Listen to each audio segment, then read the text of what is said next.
আজ শীতটা একটু কমই ছিল। কয়েকটা দিন ধরে এত শীত পড়ছে, সত্যি তা ভাবারও বাইরে।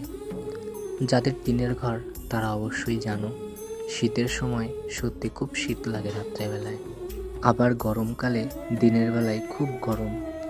কিন্তু কি আর করা যাবে, আমরা গরিব, আমাদের তো এমনভাবেই চলতে হবে।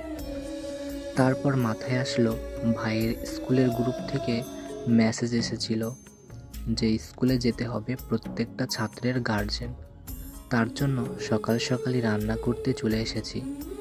কিছু একটা রান্না করতেই হবে, পড়ানোর সময় হয়ে এসেছে।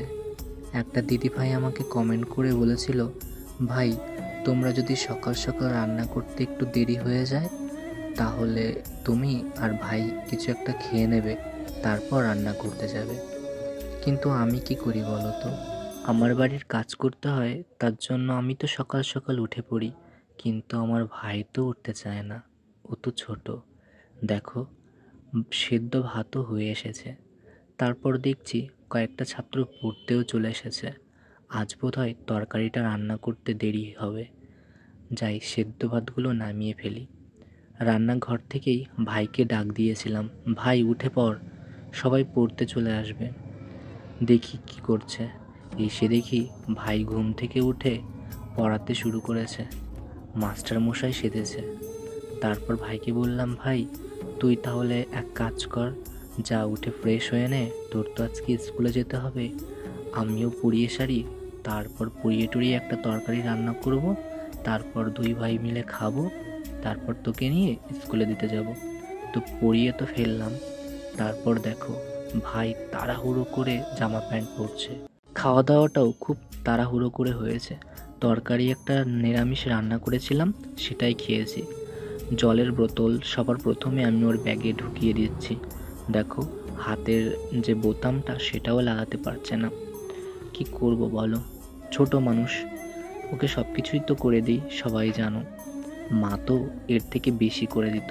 ভাই ছিল মায়ের আদরের চোখের মণি, আমারও খুব প্রিয় ভাই।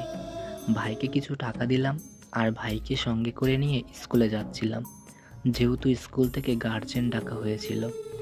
বিষয়টা যখন জানতে পারলাম যে কিসের জন্য ডাকা হয়েছে, তাই আমিও চলে এসেছিলাম। ভাইকে স্কুলে নিয়ে এসে সবার প্রথমে স্কুলের ভিতরে ঢুকলাম। ঢুকে জানতে পারলাম যে স্কুলের গার্জেনরা না আসলেও হবে, শুধু ফোন নাম্বারটা লাগবে।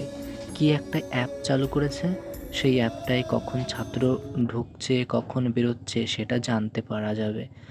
বেশ ভালোই হবে, এখন আর দুশ্চিন্তা থাকবে না। আর স্কুল থেকে বেরোচ্ছি যখন, তখন কয়েকটা ভাই, ছোট ছোট বোনেরা মানে আমাদের ভিডিও দেখে, আমাকে বলছিল, দাদা তোমাকে, তোমার ভিডিও দেখি, তোমাকে সাবস্ক্রাইব করেছি, লাইক করি। আমার খুব ভালো লাগছিল, কারণ আমি কখনো ভাবতে পারিনি যে মানুষ আমাদেরও চিনবে, রাস্তাঘাটে বেরোলে আমাদের সঙ্গে ডেকেও কথা বলবে। তো দেখো, কথা বলতে বলতে আমি তো বাড়িতে চলে এসেছি। তারপর ভাবছিলাম বাড়িতে এসে কিছু তো কাজ করতেই হবে, তাই না? কিছু একটা কাজ করে সবটা এগোতে হবে। জামা কাপড়গুলো তো এর আগের দিন ধুইনি, রৌদ্র ছিল না, আর আজ আকাশটা ছিল ঝলমলে। হয়তো মেঘলা আকাশ, শীতটা কম পড়ছে, তবু রৌদ্রটা উঠেছে। যাই, আজকে জামা কাপড় কটা ধুয়ে ফেলি। মা থাকলে এতদিনে হয়তো সমস্ত জামা কাপড় মাই ধুয়ে দিত। আমিও মাঝে মাঝে ধুতাম, কিন্তু আমি একটু কম ধুতাম, মাই সমস্ত কিছু ধোয়াধুয়ি করতো। আর এখন তো আমাকেই ধুতে হবে। আবার বাড়িতে যখন জামা কাপড় ধুচ্ছি, আমি ভাবছি ভাই যদি এখন একটু থাকতো, আমাকে হয়তো একটু জল চিপে দিত, না হলে একটু গুছিয়ে দিত, বেশ ভালো হতো। দেখো, এই দড়িটা মা বেঁধেছিল, মা এখানেই জামা কাপড় নাড়তো। জানো, আমি যখন জামা কাপড় নেড়ে মানে ধুয়ে টুয়ে নাড়তে দিতাম, তখন মা সবসময় বলতো, জামা প্যান্টের হাতাগুলো ভালো করে চিপড়েছিস তো, জল পড়লে কিন্তু শুকাবে না। আর হাতাগুলো এইভাবে চাপতো আর বলতো, কী রে, ভালো করেই তো চিপড়াতে পারিস না, গায়ে কি বল নেই? মায়ের কথা খুব মনে পড়ে গেল এখন। ভাই বাড়ি থাকলে তো দুটোর মধ্যে স্নান খাওয়া দাওয়া হয়ে যায়, কিন্তু আজ বাড়ি নেই। আর স্নান করতেও বড্ড দেরি করে ফেলেছি, খাওয়া দাওয়া তো এখনও করিনি। ভাবছি ভাই কখন আসবে, কখন খাবো। তখন বুঝতে পারলাম মায়েরও একই অবস্থা হয়। প্রতিটা মাও না তাদের সন্তানের কথা সবসময় মনে করে। কোথাও স্কুলে বা কোথাও কারো বাড়িতে বেড়াতে গেলে মায়ের মনে সবসময় ঘোরে আমার সন্তানটা খেয়েছে কি না, আমার ছেলেটা কখন খাবে, কি করছে।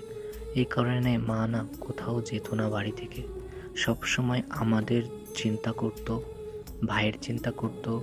ভাই খেয়েছে তো, ভাইকে খাওয়ানোর দিকে সবসময় নজর রাখত। আর আজ আমারও সেই চিন্তাগুলো মাথায় আসছে, সেই কারণে আমিও খেতে পারিনি। তারপর ভাই স্কুল থেকে আসলো, ভাইকে খাইয়ে দিলাম, তারপর আমি কিছু খেলাম। এইভাবেই বোধহয় প্রতিটা মাও না তাদের সন্তানের কথা সবার প্রথমেই মনে করে।